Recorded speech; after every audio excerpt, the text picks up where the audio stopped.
मायापुरी गांव में रामू कुम्हार के घर के बाहर भीड़ जमा थी। आज कई सालों बाद उनके घर एक बेटी का जन्म हुआ था। पूरा गांव खुशी से झूम रहा था।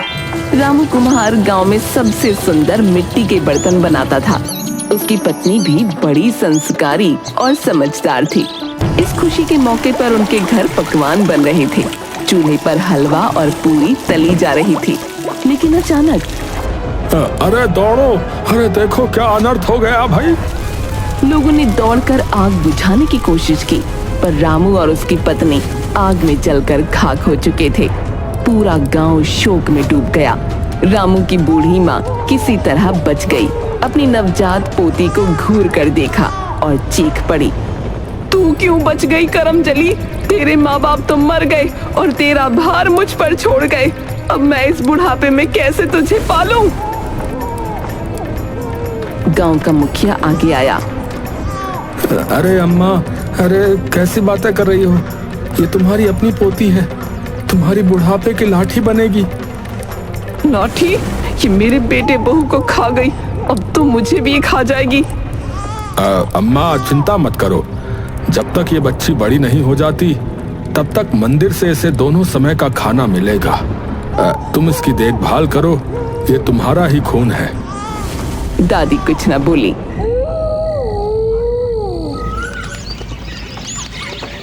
रामू की बेटी धीरे धीरे बड़ी होने लगी। गांव वालों ने उसका नाम मुन्नी रखा। जब वो 3 साल की हुई तो रोज सुबह मंदिर जाने लगी। वहाँ वो अपने छोटे छोटे हाथों से मंदिर की सफाई करती, भगवान कार्तिकेय की मूर्ति को फूलों से सजाती और उनसे बातें करती। एक दिन वो मूर्ति के सामने बैठी और मासूमियत से बोली, भगवान, अम्मा और बाबू को तुमने अपने पास क्यों बुला लिया? दादी भी मुझसे प्यार नहीं करती, तुम तो मुझसे प्यार करते हो ना? लेकिन भगवान की मूर्ति से कोई जवाब न आया। मंदिर के पुजारी उसकी श्रद्धा देखकर प्रसन्न होते और उसे भोजन के लिए पत्तल में प्रसाद रख देते। बेटी, तू कितनी दयावान है। इतनी श्रद्धा से भगवान के मंदिर की सफाई का कार्य करती है।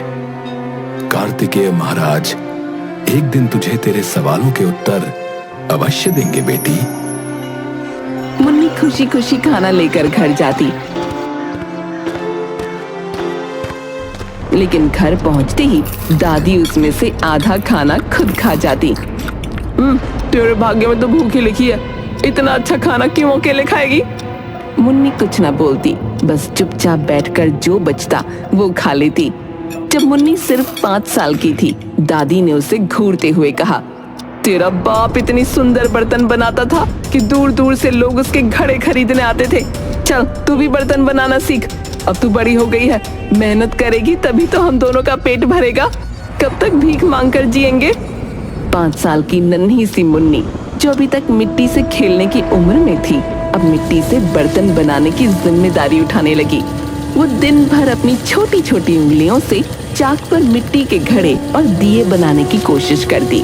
जहाँ गांव के बच्चे खेलते, वहाँ मुन्नी मिट्टी के बर्तन बनाने में जुटी रहती।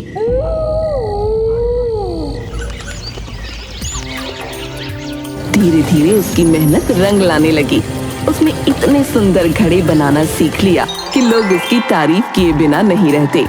हर घड़ा ऐसा चमकता मानो किसी ने जादू से बनाया हो। लेकिन गांव वालों ने उसकी इस मेहनत की इज्जत करने के बजाय उसका फायदा उठाना शुरू कर दिया। एक दिन गांव का बनिया दुकान के बाहर बैठा था। जब उसकी नजर मुन्नी के घड़ों पर पड़ी, वो मुस्कुराते हुए उसके पास गया।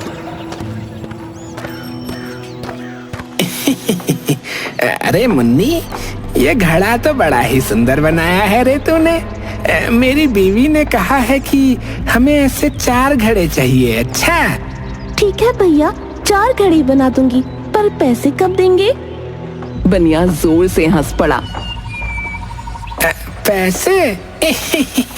अरे पैसे बाद में दूंगा ना, पहले ये घड़े मेरे घर पहुंचा दे। और हाँ, बदले में तेरे लिए 2 मुट्ठी चने रख दूंगा। छोटी सी मुन्नी को भूख लगी थी। उसने सोचा कि शायद चने से दादी खुश हो जाएगी। उसने बिना कुछ कहे घड़े दे दिए। लेकिन ऐसा हर दिन होने लगा। गांव की औरतें शादी ब्याह में उसके पास आती और बिना पैसे दिए बर्तन उठा ले जाती। मुन्नी बेटा, तेरे हाथ की मिट्टी के दिए बहुत सुंदर हैं। मेरी बहू की शादी में कुछ दिए मुफ्त में दे दे, भगवान तुझे बहुत देगा। कोई उसे 2 रोटी देकर 4 घड़े ले जाता, तो कोई पुराने कपड़े देकर दर्जनों हांडियां उठा ले जाता। मुन्नी ने सैकड़ों मिट्टी के बर्तन बनाए, लेकिन खुद कभी भरपेट खाना नहीं खा पाई। जब भी वो दादी से पैसे मांगने की बात करती, दादी उसे डांट देती। अरे मूर्ख, मुफ्त में देना सीख, तभी लोग तुझे अच्छा समझेंगे। पैसे मांगकर तू लालची बनेगी क्या? हर साल गांव में कार्तिक पूर्णिमा के मेले का आयोजन होता था। हर कोई नए कपड़े पहनकर आता, मिठाइयाँ खाता और खुशियाँ मनाता। इस बार मुन्नी ने सोचा कि वो भी अपने बनाए हुए बर्तनों की दुकान लगाएगी। सुबह सुबह वो अपने सबसे सुंदर घड़े, दिए और हांडियां लेकर मंदिर के पास बैठ गई। हर आने जाने वाला उसकी दुकान देखता, पर कोई खरीदने की बजाय मजाक उड़ाने लगा। अरे मुन्नी, ये बेचने आई है? अरे बहन, हम इसे चने देकर ही सारे घड़े ले लेंगे। हाँ। लोग उसकी दुकान से बर्तन उठाते गए, पर किसी ने पैसे न दिए।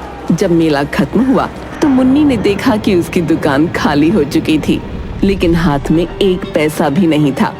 रुआसी होकर वो दादी के पास गई और धीरे से बोली, दादी, सबने मेरे बर्तन ले लिए, पर किसी ने पैसे न दिए। तू ही मूर्ख है, मैंने तुझे पहले ही कहा था, दुनिया मुफ्त की चीजों की कदर ना करती। अब भूख लगी हो तो ये मिट्टी खा ले। मुन्नी की आंखों में आंसू आ गए। उसने आकाश की ओर देखा और भगवान से पूछा, क्या भगवान भी मुझे इसी तरह आजमाते रहेंगे?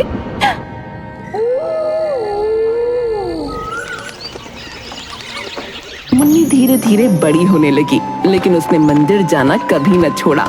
वो हर दिन मंदिर की सफाई करती, भगवान की मूर्तियों को फूलों से सजाती और उनसे बातें करती। जब भी घर में बर्तन इतने ज्यादा हो जाते कि रखने की जगह न बचती, तो वो उन्हें मंदिर में जाकर लोगों को उपहार में दे देती। एक दिन पुजारी ने उसे रोककर पूछा,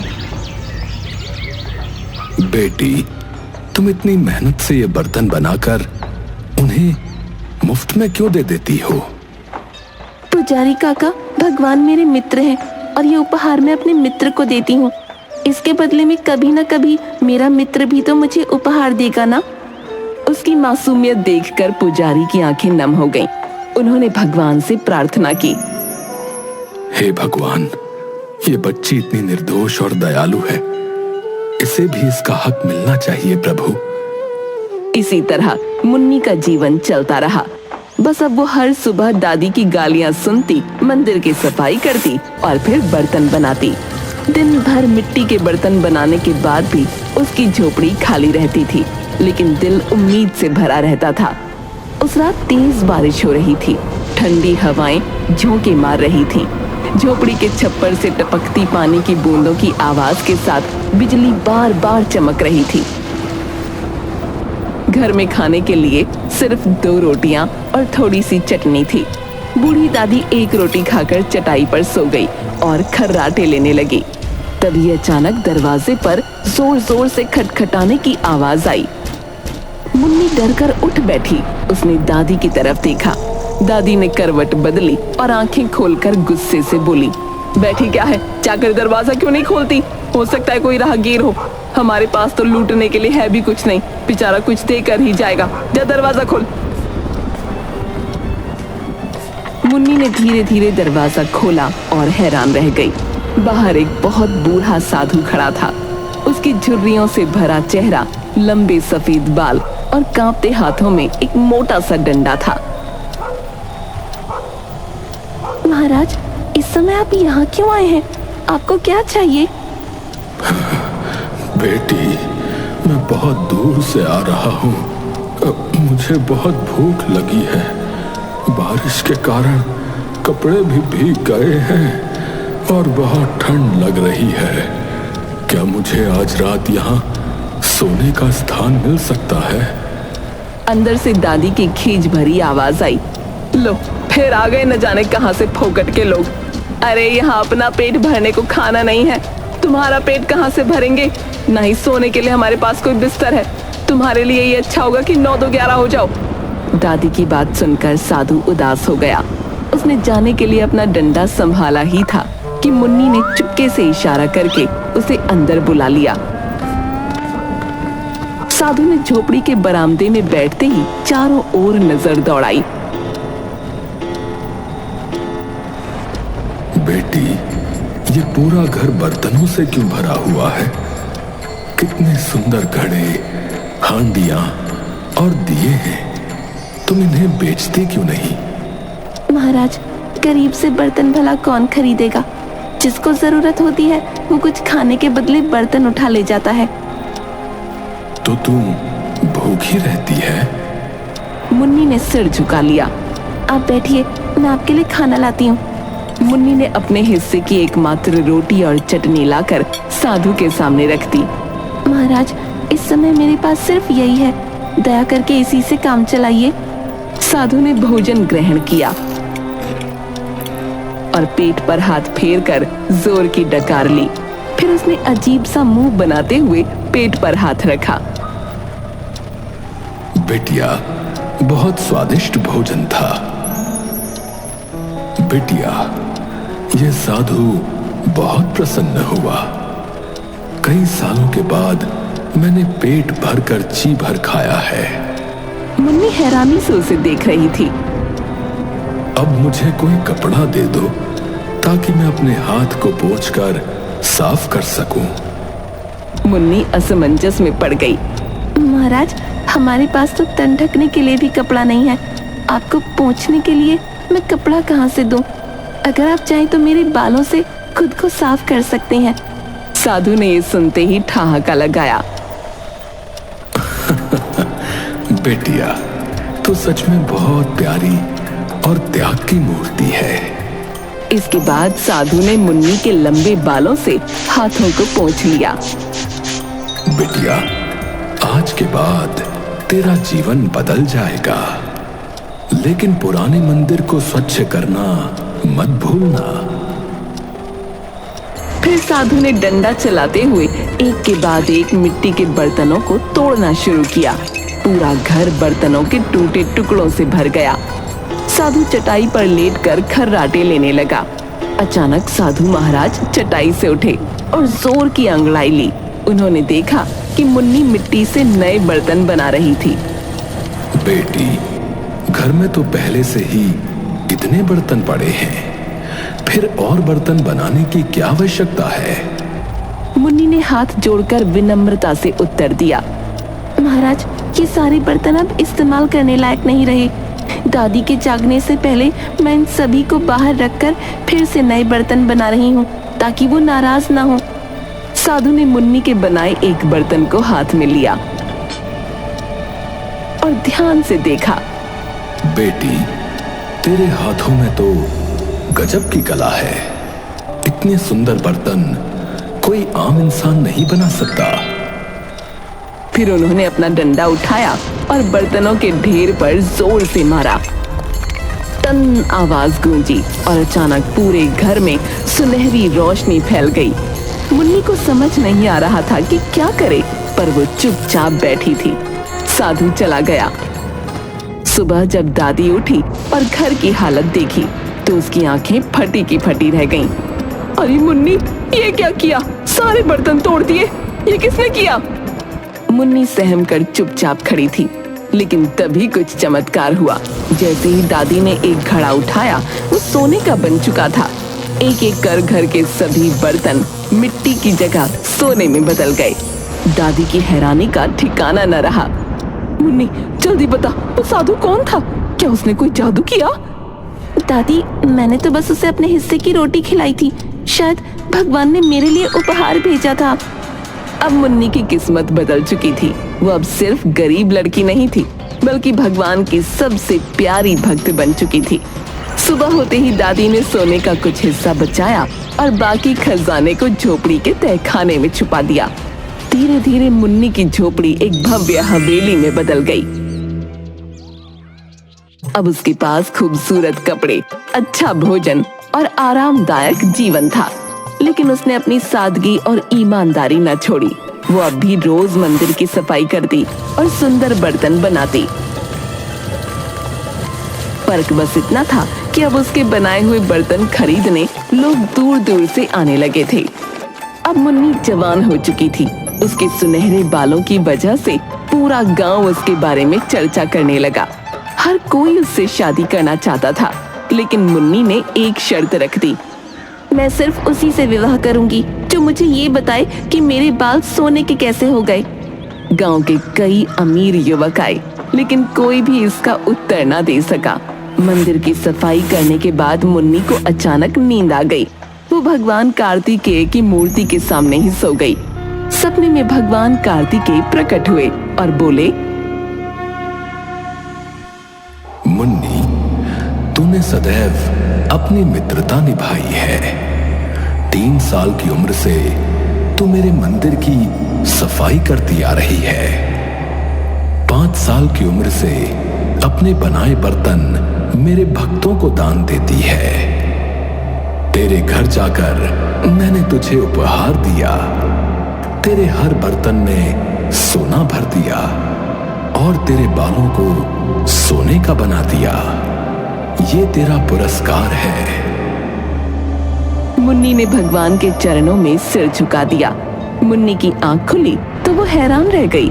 उसने तुरंत भगवान कार्तिकेय की मूर्ति के चरण पकड़ लिए। उसकी आंखों से आंसू बहने लगे और वो गदगद स्वर में बोल उठी, प्रभु, आप सच में आए थे। मैं आपको पहचान न सकी, न आपको बढ़िया भजन सुना सकी, न ही आपके लिए कोई आरामदायक आसन बिछा सकी।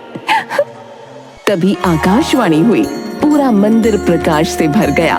भगवान कार्तिकेय की मधुर वाणी गूंज उठी, मुन्नी, तूने सच्चे हृदय से मेरी सेवा की है। अपने हिस्से का भोजन मुझे अर्पित किया।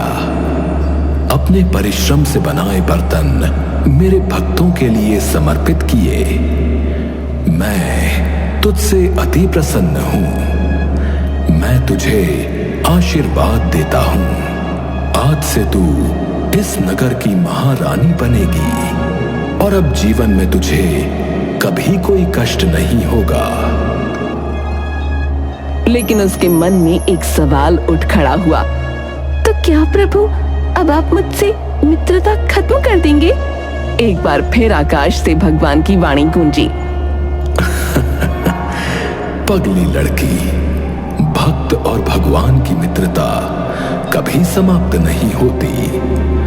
मैं हर वर्ष कार्तिक पूर्णिमा के दिन तुझसे भेंट करने आऊंगा। अब जा, सुख के दिन तेरी प्रतीक्षा कर रहे हैं। और सुन, तेरा वर तुझे लेने आया है। मुन्नी तेजी से मंदिर से बाहर आई। बाहर निकलते ही उसने देखा कि राजा हाथ जोड़े खड़े थे।